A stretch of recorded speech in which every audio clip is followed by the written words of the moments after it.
Hi, my name is Laura Smith, and welcome to my design portfolio.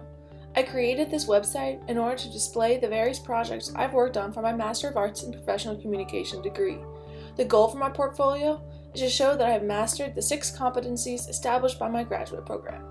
This video will briefly explain my portfolio's design rationale and the projects you will find within it. The overall theory I used was Jesse James Garrett's theory on the elements of the user experience. Garrett outlines 5 planes that designers need to consider. In order to develop the website, I considered each of these planes one by one from the bottom up. The strategy plane. Garrett explains that the strategy plane must consider both the user needs, the goals that come from the website's audience, and my own site objectives. In order to mold the strategy plane then, I had to consider the rhetorical situation. Lloyd Bitzer explains the importance of the rhetorical situation in his article by stating that it is the situation which calls the discourse into existence. The exigence for the situation is something waiting to be done that can be positively modified by discourse. The audience for the situation consists of those persons who are capable of being influenced by discourse and of being mediators of change. In this situation, the exigence was the need to create a portfolio that would showcase my mastery of the 6 MAPC competencies to my committee who will ultimately judge my portfolio. The competencies I need to show are visual communication theories and practices, scholarship and empirical research design and methods, rhetorical theory, professional communication processes, procedures, and practices, technology and media production literacies, and writing and editing skills. My portfolio was then created because of this situation. The exigence and audience for my website determined my strategy.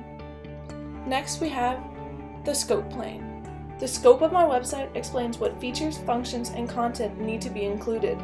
In creating my portfolio, I had to include a set of projects that showed my mastery of the competencies. In choosing which projects to display, I utilized Kenneth Burke's idea of terministic screens. Burke explains that the terms we use, select and deflect, a certain reality. In determining the scope of my portfolio, I selected projects that would direct my audience's attention to my best work. Next is the structure plane. The structure plane incorporates the navigation and interaction of the website. With this in mind, the structure of my site was divided into 4 main elements accessible from the homepage. Janice Reddish explains that the homepage should let people start their tasks immediately and send them on the right way. When visiting my website, I wanted there to be no confusion as to where they should go to find the information they are looking for. Upon clicking on the portfolio link from my homepage, I wanted to develop a pathway page that would display all of the projects included. In order to create the categories for each of my projects, I considered the MAPC competencies and my own interests. Now we move on to the skeleton plane. The skeleton plane determines the layout of the webpage.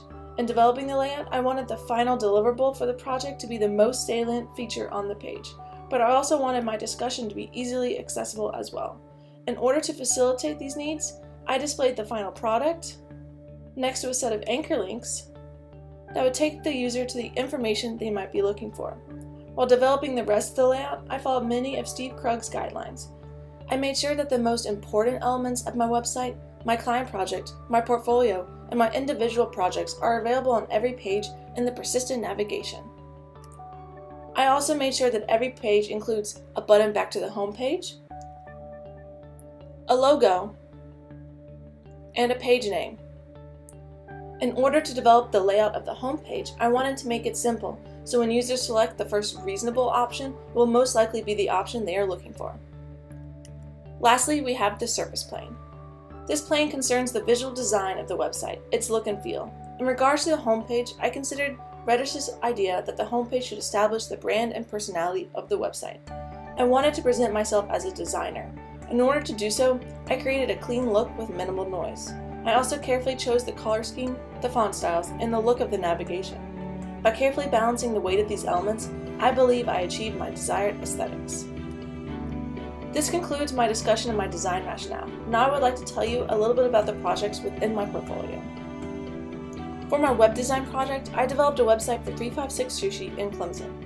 The project consisted of 4 separate stages of development, including user research, development of the content specification, a generation of design concepts, and the selection of one concept to test and refine and launch. My team had to focus on achieving both the functionality that the users wanted with the aesthetics that the client requested. My next project focuses on digital publishing. This project involved rendering Dorsey Armstrong's new modern translation of Sir Thomas Malory's Morte d'Arthur into an interactive multimedia iBook. The main challenge my team encountered was balancing the interactive possibilities of iBooks with the need to maintain the academic nature of the text. My visual design project involved creating a new employment guide for Clemson's Human Resources Department for an upcoming career fair. But the client wanted something that was professional looking, aesthetically pleasing, and eye-catching. The flyer needed to carefully balance the visual elements requested by the client and the users while also maintaining a connection to Clemson. My media production project involved creating a how-to instructional video. My main goal for this project was to make a video that appealed to my audience. In order to do this, I chose to explain how to survive a zombie attack. During the project, I carefully considered the design, the content, and the structure of my video in regards to my goal. For my empirical research project, I developed and conducted a small preliminary pilot study. The goal of my study was to understand how a particular web page should be adapted through responsive design for viewing on a mobile and tablet device. Lastly, my client project focused on redesigning Clemson University's Office's Sponsor Programs website. If you would like to learn more about my client project, be sure to check out the webpage dedicated to explaining the project and providing the deliverables. You can access the page from the project link on the home page. I hope this video has been informative, and thank you for taking the time to learn about my portfolio.